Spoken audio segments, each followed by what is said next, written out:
Welcome to the Genius Factory. Enjoy the video. You start by confirming it's a 12V lead-acid battery and by gathering tools, 10mm wrench, gloves, safety glasses, and a memory saver if needed. First, open the hood and locate the battery. You want clear access. You will disconnect the negative terminal first to avoid shorts, so use the wrench to loosen the clamp and wiggle the terminal off. Once done, tuck the cable away so it cannot touch the battery.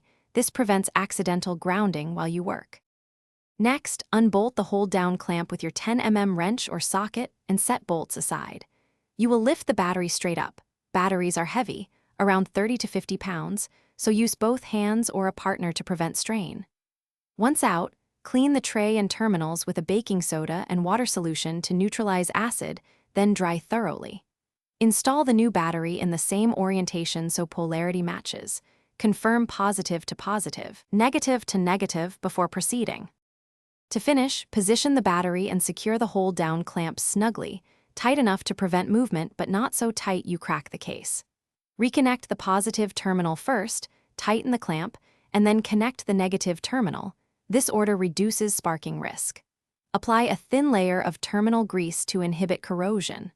Once connected, start the engine to verify proper operation and look for dash warnings. If the car won't start or electronics behave oddly, try cleaning terminals again or check fuses. Corrosion or a blown fuse is a common culprit.